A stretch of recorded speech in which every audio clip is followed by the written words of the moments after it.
एक मुलाकात ऐसी शख्सियतों के साथ जिन्होंने दिया है अपने जीवन को एक नया मुकाम। रूबरू कराएंगे ऐसी कुछ हस्तियों के साथ एक खास शख्सियत के साथ मुलाकात जयदेव पटेल के साथ नंबर 1 इंडिया न्यूज पर। नमस्कार व्यूअर्स, मैं जयदेव पटेल और आप देख रहे हैं नंबर 1 इंडिया न्यूज। आपका एक बार फिर स्वागत है एक खास शख्सियत के साथ मुलाकात प्रोग्राम में। आज हम बात करेंगे दिल्ली में बीजेपी की 27 साल बाद जो वापसी हुई उसको लेकर। आज कहने के चीफ मिनिस्टर ने अपना शपथ ग्रहण कर लिया है रेखा गुप्ता ने। ऐसे में रेखा गुप्ता के सामने अब किस प्रकार की चुनौती रहेगी आगे आने वाले समय में, और इसी के साथ साथ में अब बिहार और बंगाल के जो आने वाले जो चुनाव हैं उस पर कितना कुछ असर पड़ेगा। इन तमाम बात करने के लिए हमारे साथ खास मेहमान है राजनीतिक विश्लेषक संजीव उनियाल। संजीव उनियाल जी, आपका बहुत बहुत स्वागत है आज हमारे प्रोग्राम में। नमस्कार जयदेव जी, नमस्कार आपको और आपके लाखों दर्शकों को नमस्कार जी। संजीव उनियाल जी, आपसे मेरा पहला सवाल है कि दिल्ली की नई मुख्यमंत्री के रूप में रेखा गुप्ता को जो नई जिम्मेदारी मिली है इसको आप कैसे देखते हैं? भाई एक बात तो इससे ठीक हो जाती है जयदेव, प्रूव हो जाती है कि Bharatiya Janata party cadre based party है।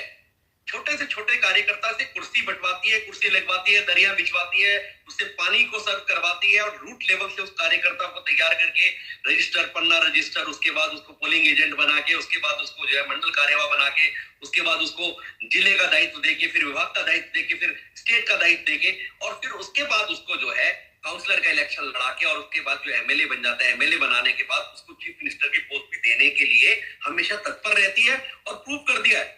एमपी में प्रूव किया, राजस्थान में प्रूव किया, और तो लगभग ये कैडर बेस्ड पार्टी है। और कई बार मुझे अब भी अब आगे आपको एक दो बातें और बताऊंगा कि अब देखिए कि फॉर एग्जांपल 3 लोग पहले थे इसमें, आप देखिए कितने बड़े बड़े लोग इलेक्शन लड़ रहे थे।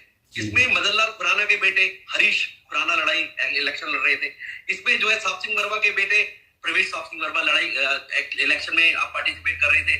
इसमें बड़े बड़े बांसुरी स्वराज थी, सुषमा स्वराज की बेटी जिनका नाम चल रहा था। परंतु देखिए किस व्यक्ति को चुना गया। तो ये मोटिवेशन जो एक अजीब सा एनर्जेटिक क्वालिटी दिखती है भारतीय जनता पार्टी के कार्यकर्ताओं में, एक एनर्जी लेवल दिखता है।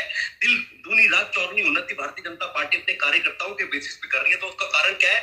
कैडर को समझना और उस कैडर के व्यक्ति को, नीचे से व्यक्ति को तैयार करना। संगठन के लिए 27-30 साल पहले इस कार्यकर्ता का निर्माण किया गया और आज उसको प्रतिफल के रूप में चीफ मिनिस्टरशिप दी गई।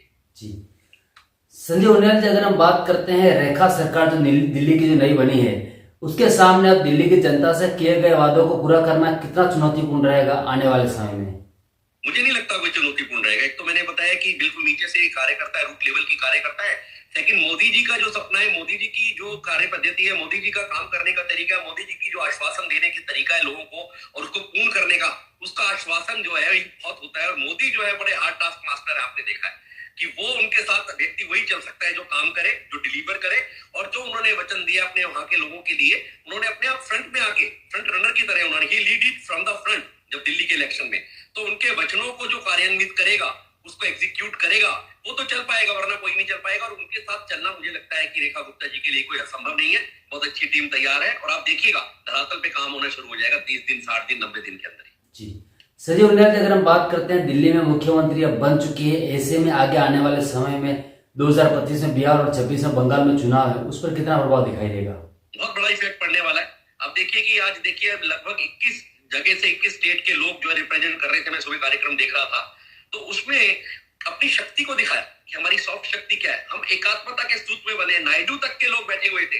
अब देखिए कि कहां से नॉर्थ ईस्ट की 3 स्टेट के जो है रिप्रेजेंटेशन वहां पर था और आसपास के सारे स्टेट के बड़े नेता थे। तो एकजुट होकर जब कोई पार्टी लड़ती है तो उससे लड़ना आसान नहीं होता। और वो भी ऐसी पार्टी जो सिर्फ अपने अहम के बल पे चल रही हो पार्टी है, वो नहीं लगता कि इसके सामने टिक पाएंगी। कांग्रेस के सामने टिक पाती है थोड़ा बहुत, ठीक है। यहाँ पर वो कमजोर थी कांग्रेस और ऐसी टीएमसी वहां पर स्ट्रॉन्ग है। तो टीएमसी के लिए आसान नहीं है भारतीय जनता पार्टी को फेस करना है आने वाले इलेक्शन में। कैडर बेस्ड पार्टी है। 3% से 8% आना, 8% से 18% आना, 18 से 28% पे आ जाना, तो भारतीय जनता पार्टी का ये कार्य करने का तरीका है। और इसलिए आज ममता की लड़ाई किसी व्यक्ति से नहीं है, मोदी से, एक बहुत बड़ी पार्टी से, एक आइडियोलॉजी से, एक तत्व से है। तो उसको बहुत तैयार रहना पड़ेगा, अपनी कमर कसनी पड़ेगी, डायनेस्टिक पॉलिटिक्स को खत्म करना पड़ेगा। वो कर नहीं सकती क्योंकि डायनेस्टिक की पॉलिटिक्स उनकी रगों में है। उसकी पार्टी का जो एपी सेंटर है सारा एक ही व्यक्ति के आसपास घूमता है, ममता बनर्जी जी। संजय उनियाल जी, आपसे मेरा एक आखिरी सवाल है कि दिल्ली विधानसभा चुनाव में आम आदमी पार्टी को मिली करारी हार और इसी के साथ साथ बीजेपी को जो मिली प्रचंड बहुमत, इसका पंजाब पर कितना असर दिखाई देगा, क्योंकि पंजाब में बीच में ये भी अटकलें लगाई जा रही थी कहीं ना कहीं कि पंजाब भगवंत मान को उठाकर अरविंद केजरीवाल खुद मुख्यमंत्री बनने की चाह रखते हैं, इस तरीके की सूत्रों से हवाले खबर भी आ रही थी सामने। देखिए, आज इलेक्शन हो जाता है तो मुझे लगता है कि जयदेव इसका फर्क बिल्कुल पड़ने वाला है। ज्वाइनिंग स्टेट है और बहुत बड़ी संख्या में पंजाबी तबका जो है वो भारतवर्ष का जो पंजाबी तबका है वो दिल्ली में बहुत बड़े स्थान पे, हमारे आसपास भी आपके हमारे सब घरों के आसपास पंजाबी जो है वो तबका है। और अगर कोई सेकंड लैंग्वेज ली जाए तो पंजाबी काफी हद तक बोली जाती है। इवन मैं गढ़वाल से आता हूं, पर मेरे अड़ोस पड़ोस में पंजाबी थे तो मैं अच्छे से पंजाबी भी बोल सकता हूं। तो पंजाब में इस इलेक्शन का 99.9% बिल्कुल फर्क पड़ने वाला है। लोगों को समझ आ गया है कि झूठ की राजनीति करने वाले थे, इन्होंने कोई भी अपना कमिटमेंट पूरा नहीं किया। ऐसे पंजाब में भी कोई कमिटमेंट अब तक पूरा नहीं किया, तो लोग इनको बहुत बड़े कटघरे में रख चुके हैं और यहाँ से उखाड़ के फेंक चुके हैं। और यही हाशिया लगभग इनका अगली बार पंजाब में होने वाला है जब भी इलेक्शन होंगे। संजय विलास जी, आपने हमारे लिए समय निकाला, उसके लिए आपका बहुत बहुत धन्यवाद। जयदेव जी, धन्यवाद, नमस्कार।